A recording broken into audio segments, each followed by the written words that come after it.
Congress party Telangana ప్రజలని మోసం చేయడం మానుకొని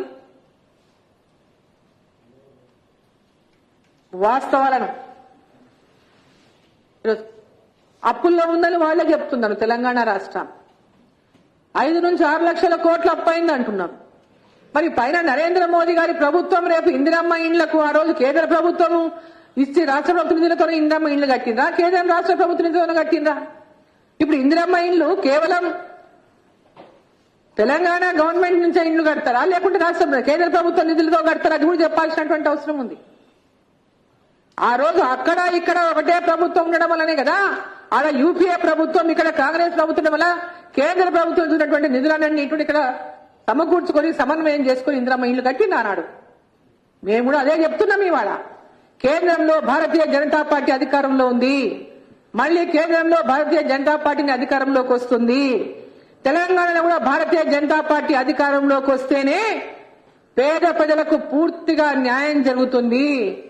ఇండ్ల విషయంలోనే గాని, పెన్షన్ విషయంలోనే గాని, రేషన్ కార్డు విషయంలోనే గాని, రైతుల విషయంలోనే గాని, మహిళల విషయంలోనే గాని, ఆరోగ్యం విషయంలోనే గాని, విద్య విషయంలోనే గాని, ప్రతి ఒక్క అంశం పైన ఈ ప్రాంతంలో నిరుద్యోగ యువతకు గాని ప్రతి విషయాల్లో అన్ని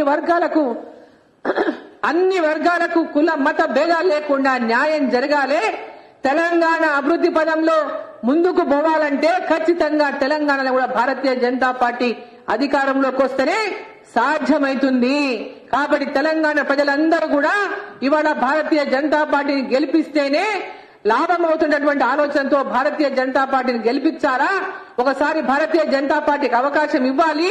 నరేంద్ర మోదీ గారి వల్లనే ఇవాళ కరోనా వ్యాక్సిన్ తో ప్రతి ఒక్కరు ప్రాణాలను కాపాడినటువంటి నాయకుడు నరేంద్ర మోదీ గారు. ఈరోజు ప్రతి ఒక్కరికి ఉచిత బియ్యం ఇస్తున్నటువంటి, రేషన్ ద్వారా ఉచిత బియ్యం ఇస్తున్నటువంటి నాయకుడు నరేంద్ర మోదీ గారు. ఆయుష్మాన్ భారత్ ద్వారా 5 లక్షల రూపాయలు ఉచితంగా వైద్య సేవలు అందిస్తున్నటువంటి ప్రధానమంత్రి నరేంద్ర మోదీ గారు. అదేవిధంగా రైతులకు సబ్సిడీ మీద ఎరువులను అందిస్తున్నటువంటి నాయకుడు నరేంద్ర మోదీ గారు. మన ప్రధాని రైతులు కష్టాల్లో ఉన్నారని పెద్ద ఎత్తున ఎరువుల ధర పెరిగితే ఈ రోజు పెద్ద ఎత్తున ఒక్కొక్క ఎకరాకు 20 నుంచి 25 వేల వరకు సబ్సిడీలను రైతులకు ఎరువుల సబ్సిడీ అందిస్తా ఉన్నారంటే రైతులు కూడా ప్రతి ఒక్కరు 6,000 రూపాయలు ఎకరాకి ఇచ్చిందే కాకుండా ఎరువులకు మళ్ళీ ప్రత్యేకంగా సబ్సిడీ ఇస్తున్న విషయాన్ని రైతులందరూ కూడా గమనిస్తా ఉన్నారు. ఇవాళ ఈ యొక్క భారతదేశం 5వ స్థానంలో ఉన్నటువంటి భారతదేశాన్ని మొట్టమొదటి స్థానంలోకి తీసుకెళ్లడానికి నరేంద్ర మోదీ గారు చేస్తున్న కృషిని తెలంగాణ ప్రజలందరూ కూడా స్వాగతిస్తా ఉన్నారు. కాబట్టి తెలంగాణ ప్రజలకు భారతీయ జనతా పార్టీ అధికారంలోకి వచ్చినాడే తెలంగాణ ప్రజల కళ నిజమవుతున్నటువంటి ఒక నమ్మకం తెలంగాణ ప్రజలకు ఏర్పడింది.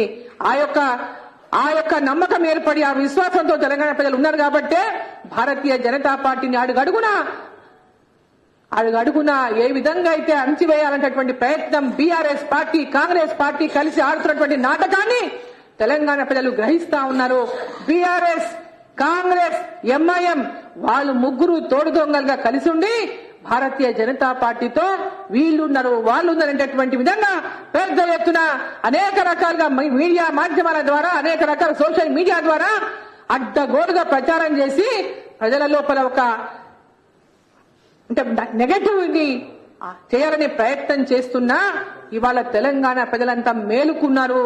విద్యావంతులందరూ మేలుకున్నారు, చదువుకున్న విద్యార్థులు మేలుకున్నారు. మీ కుట్రను బహిర్గతమైందని చెప్పే విషయాన్ని సందర్భంగా నేను తెలియజేస్తూ వచ్చే ఎన్నికల్లో వచ్చేదే భారతీయ జనతా పార్టీ అని చెప్పి సందర్భంగా నేను మరోసారి ఈ యొక్క మీడియా ద్వారా కాంగ్రెస్, బీఆర్ఎస్, ఎంఐఎంలకు మీరెన్ని రకాల కుట్రలు బండినా, మీరెన్ని రకాల డ్రామాలు ఆడినా, మీరెన్ని రకాల ప్రజలను మభ్యపెట్టి పెట్టాలని చూసినా ప్రజలకు అందరి యొక్క ఏకైక లక్ష్యం తెలంగాణలో భారతీయ జనతా పార్టీని గెలిపే అని చెప్పే విషయాన్ని సందర్భంగా నేను తెలియజేస్తాను.